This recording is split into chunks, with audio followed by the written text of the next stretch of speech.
Back in the garage, guys, on this buggy project. It's still winter, cold outside, so we got a fire going in the stove. Gotta tell you what I got going on here, guys. I've been working on this old buggy frame. In the last video, I was working on the transmission cradles on this frame, and as you can see, got them cut off. Come over here on the frame, got everything cleaned up. Already getting a little surface rust on all my bare metal. Cleaned up and taken care of, but I guess you're gonna see that my skid pan's on here now. I kind of got sidetracked. Not really sidetracked, but I figured I better do this while it's flipped, while everything's taken off of it and it's light. What I had going was the skid pan on it. This whole section right here, guys, don't judge my welding. I am not an aluminum welder. This is actually the first time I've welded aluminum, and I done it with a spool gun on a little Eastwood 110 MIG welder. It was like this on both sides. Whoever cut the pan on it come up a little short on their measurements. And there was a big gap right here, and you can see from the top all the way through to the ground when it was bolted up. And I thought, man, that would work. But as I said in my last video, I'm the one that can't leave well enough alone. So anyhow, done a little welding on this skid pan to get this taken care of. So I've knocked that one project off, and they had it so short that there's a tab somewhere in this area from the other side, and there wasn't even a piece of aluminum there for the tab. You couldn't even put a bolt in it. So I'll end up drilling a bolt hole about where that weld is and putting another bolt in it to get it fastened down. But now that that's done, I'm gonna be able to take the skid pan back off of it, and I'll be flipping this rig over and probably gonna start putting the rear trailing arms on it, start cleaning up this front beam that I got, ball joint beam, and get it back on. And I'm gonna try to get this thing a roller so I could at least move it in and out of this garage when I want to. So stay tuned, guys. I'll be back. As per usual, I'm planning on trading my torsion bars out on this thing. I've got some 26mm, I believe, oversized trailing arm or torsion rods for this, because I'm going to be running a 2x3 rear trailing arms on it. And I went to take my torsion tubes out, figured out par for the course. There's a pre-existing broke bolt in it. I'm not saying I'm above breaking a bolt, but that one was actually already broken. So I'm going to be trying to get that bolt out. Plus, I found that they cut the stop for the spring plate off on these. And yeah, sometimes that's necessary to get a little more ground clearance to get as much out of your torsion as you can. But not in a lot of cases, it's not. So what I'm going to do, I cut these little generic brackets, plates out right here. I'll be coming, if you can see, I'll be coming back in with the old MIG welder and burning these in and just remaking the stop on them.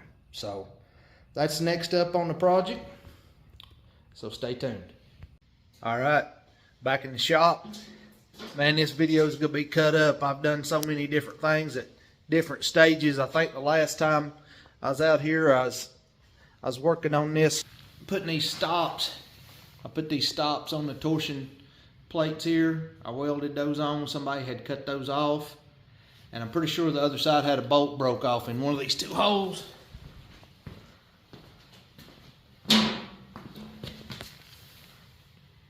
Yeah, I can't remember which one it was. I think it may have been this one. But anyhow, I got that bolt out.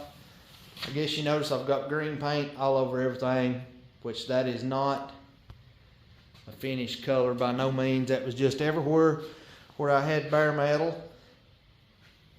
I knew it was going to end up rusting up, but I've got the transmission cradle cleaned up, everything taken off. I got the floor pan back off of it because I'm pretty sure I'm finished with it until I need it again. And I've started working on this front beam. and I cut the shock towers off of it that was on it. And it is really pitted and rusted up where I cut those off. So what I'm working on now, I always put a reinforcement in here anyhow to make the whole deal stronger. But I'm gonna I've cut these 2-inch wide, 1/8 inch stock strips. I'm gonna band that with this. Then I'm gonna end up banding the whole thing to get some strength back in that. So that's what I'm working on right now. I just want to jump on here for a minute and show you guys that. Like I say, this video is going to be pretty chopped up because I'm terrible about working on stuff out here in the afternoon and evenings, you know, just coming out here doing something real quick, and I don't never think to turn the camera on. So I've got a few different irons in the fire right here, but we're still working on it. So I'll keep you guys posted as I do stuff here and there. Like I say, sorry that the video's so chopped up, but I'll get back on here when I get a little more progress. Alright, got this one side of the frame, the beam banded. It's not finish welded, but I did get it wrapped and welded together so it won't go anywhere for right now. And I'll show you how I done it. Come over here to this other side. I've done got this started, but all I done was laid it up there and tacked it in place, and then took my favorite persuader, which is my ball peen hammer, and bent it around.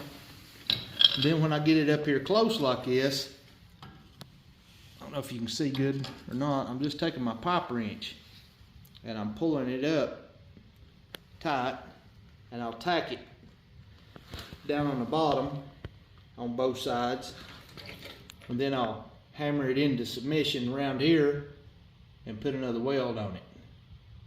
But it's simple as that. It's not rocket science. And guys, if you're doing anything with 1/8 inch steel, it's not the strongest stuff in the world, but when you're layering it on top of something like this, it'll be plenty for what I'm doing. But that 1/8 inch stock, it bends really easy. That's not a big deal, but it'll do for what we need. All right then. All right, back with it. Got the beam back off the buggy now, but as you can see, I've made a little progress. I've got the band that I showed you previously tacked on, and I've made me some uprights to connect the top beam and the bottom beam, and they'll be welded in. I've got that on both sides. Fixing to burn this in, but when I get this welded in, I'm going to take flat stock again and cap that all the way around. So we're making progress slowly but surely. I'll keep you up to speed best I can. Thanks for watching.